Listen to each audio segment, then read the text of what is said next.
If a nation has no young people, or if those young people are scared for their lives, that nation will have no future.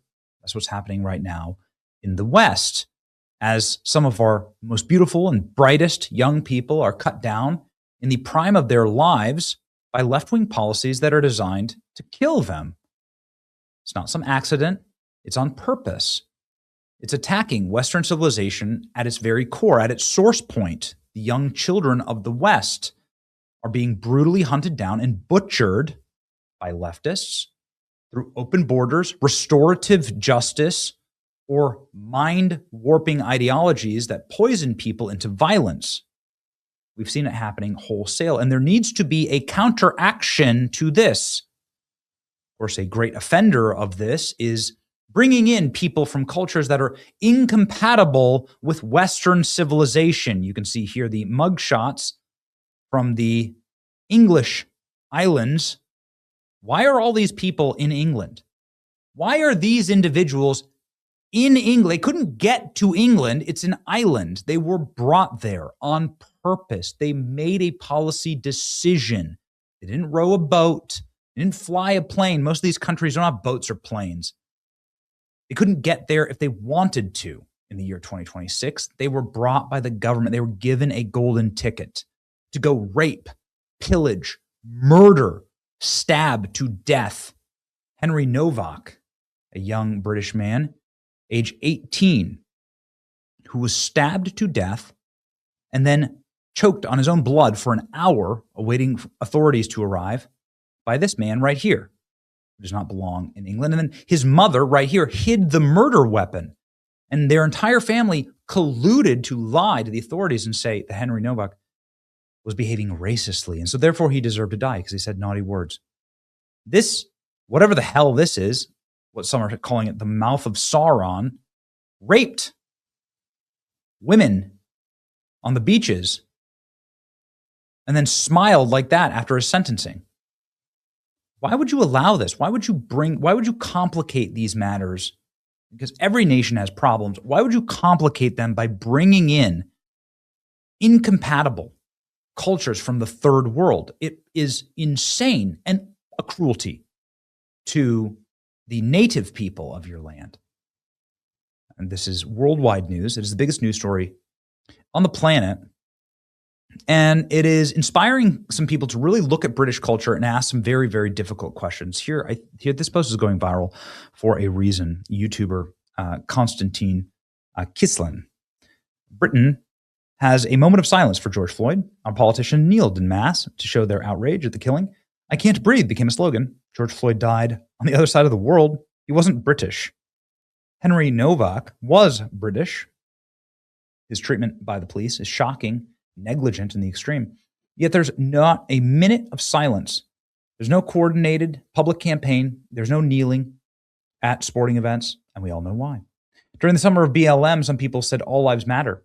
That was treated as the highest form of racism, and anybody who said this was immediately canceled. Why? Because the people in charge don't actually think all lives matter in the same way. They've created a racial hierarchy of victimhood where career criminals who died through mistreatment of police in a foreign country with zero evidence of racism, like George Floyd, are automatically sanctified because of the color of their skin. Henry Nowak, a British man, one of ours, is automatically dismissed and ignored because the color of his skin. This is the ugly fruits of the so-called anti-racism obsession with race that has created a two-tiered society that treats people differently because of their skin color. It needs to stop. And there's only one way to really stop it. It's to give the people that come to a foreign land to rape and pillage and murder the justice that they deserve. And that's what's being called for right now as the Bodycam footage released of Henry Novak's gruesome, horrific, preventable death has now caused a revolution in the United Kingdom. The attacker was still wearing his knife as he approached police. Can you believe this? Rupert Lowe, who has long been an advocate for remigration in the UK, has said a commentary on this where Elon Musk responded, "It is this or death. Enough is enough. A deep line needs to be drawn in the sand. Talk is weak. Britain needs to say more and mean it. A Restore Britain government with the British people's approval would put Vivek Digwa to death. Henry Nowak was stabbed by Digwa 5 times, including twice in the back of his legs, once in the face, and a fatal wound to his chest. Rather than calling an ambulance, Digwa filmed Henry. Digwa gave the knife to his mother, and it was found by the police in his home along with 20 other weapons. Keeping this savage alive serves nobody. The police officers who were on the scene allowed Henry to die will face criminal charges for gross negligence and manslaughter. Digwa's foreign family will be deported. Laws will change, the country will change, everything will change. Order will be restored, the law will be restored, Britain will be restored. Of course, gone thermonuclear viral, 4 million views, 10,000 reposts for this sentiment, which is obviously shared by the British people. Elon Musk, most powerful man in the world, at least in the private sector, saying, yes, they did. Leftists killed Henry Nowak. Black people have a right to be angry. Police kills black guy. We shouldn't make this political. Police kills white guy. That's right. Who radicalized you? This radicalized. Right here. I just watched the Henry Novak Bodycam footage. Digwa deserves death penalty, and his family who covered for him deserve life in prison. The police officers who did this deserve life in prison. The country will erupt over this. Rotting in jail is too good for this scumbag. Restore Britain government with the British people's approval would put Vivek Digwa to death. Rupert Lowe, Member of Parliament, has called for a binding referendum. The reintroduction of the death penalty for both foreign and domestic criminals should be put to the British people in a legally binding referendum. Truly, ladies and gentlemen. Well, I mean, why shouldn't you be able to restore a nation by restoring the laws and the fear that criminals have that they will be executed if they execute, that they will face the kind of punishment that they inflicted on others themselves?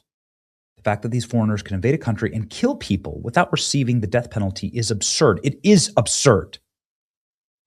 We need the death penalty. The death penalty, when applied properly, is biblical. The death penalty is a moderate and reasonable solution. Ladies and gentlemen, this is what the people of Britain are calling for. This is the only way that you can restore law and order. You must have the power over death and life and execute it judiciously. And if you take a life, you must know that it's yours who you forfeit. It's your boy Benny. Like, share, and subscribe. Justice for Henry Novak and Charlie Kirk and Irina Zastruka and Austin Metcalf and so many others.